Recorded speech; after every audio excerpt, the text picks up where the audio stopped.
So remember last time when I got a 2005 Suburban, I said that's going to be the last LS vehicle I buy to do an LS swap. Turns out one of us was lying. Whole entire empty road, and I happen to stop the trailer right where I can't get the ramp all the way out. All right, I can fix that.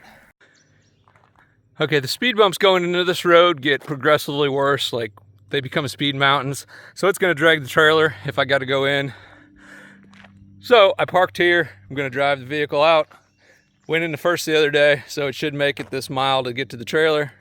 Now there's a ton of ants right there, and I've already seen mice run down the fender right there. But luckily, it has no brake fluid, but I did bring a fresh battery. So we're gonna see if we can fire this thing up, drive it to the trailer. All right, just ignore the patina inside here. Oh yeah. Yeah, it's running. Pictured things like gauges. Man, I guess it's not really like necessary, but it is running. All right. Cool. Drive it out. Hopefully.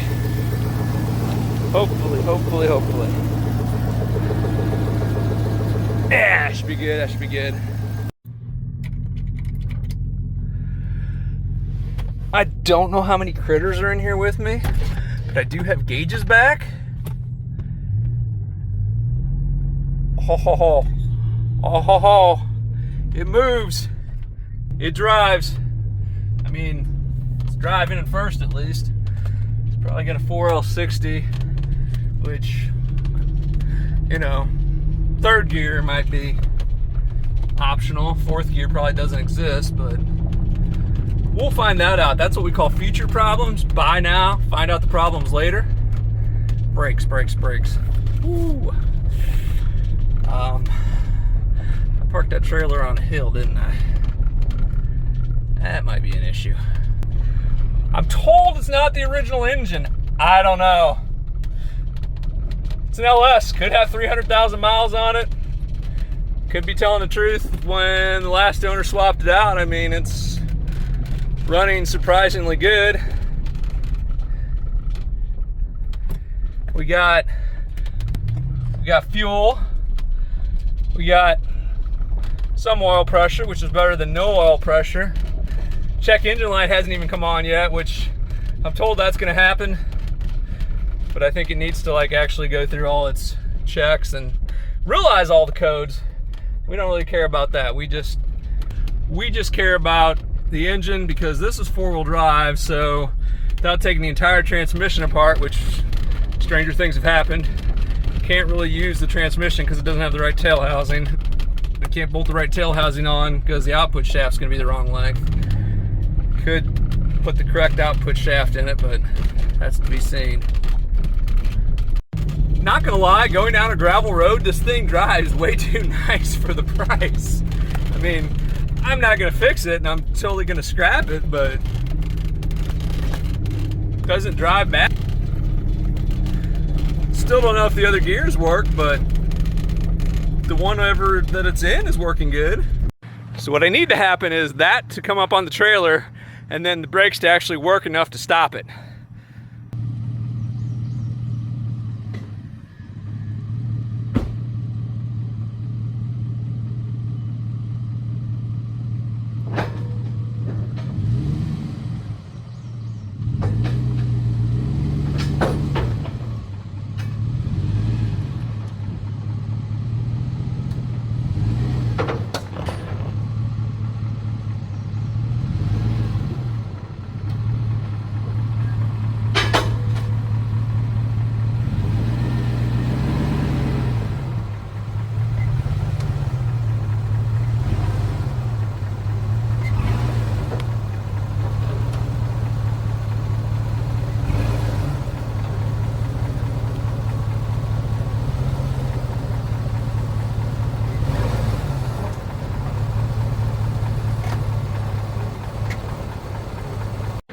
I'm not gonna lie, that has to be about the most bougiest tow rig towing the most ghetto vehicle. But you know what? It's still McDonald's. Now the first thing we've done is give the old HP tuners treatment, turned off VATs, turned off flex fuel, turned off other codes. Now with the precision of a surgeon, we can see it's running, and we only want to remove the wires that you don't need. We want to remove one wire at a time to make sure it still runs. So say this wire, for example. Engine's still running. We shut it off, turn it back on. Still starts, so that tells me green connector I don't need. On this red connector, I don't think I need any of it except that one right there for the fuel pump. So I'm gonna go ahead and strip off everything else. So now I went ahead and moved pretty much everything I didn't like over here, and now it won't start. But the reason it won't start is because this starter relay is disconnected. But I really won't need the starter relay in anything I swap it into. All I'm gonna need is the starter wire, which is this. So at this point, I'm gonna cut this wire back, touch it to the positive post of the battery when the key's in the run position, and this will crank the starter and start it. The fuse box and everything else will still run just fine. Just to prove that, I have cut this wire. I'm going to touch it to the battery terminal, and it runs. I want to make one quick note. Even though I cut the starter wire, and you would think don't need the starter relay, you actually need the starter relay because it passes power through to power the rest of the fuse box, including the fuel pump and the throttle body. And I don't know, GM's weird, so you got to leave the starter relay in there even though we're not using it for the actual starter. Alright, so I still have one other issue, and that is I don't have any shift solenoids in my transmission because I removed all kinds of stuff, and for some reason the power to that runs into the gauge cluster and back out, and weird. Not a problem though, we can fix it. This right here needs power. Right there. That needs power. You know what has power that I'm not using? My rear O2s.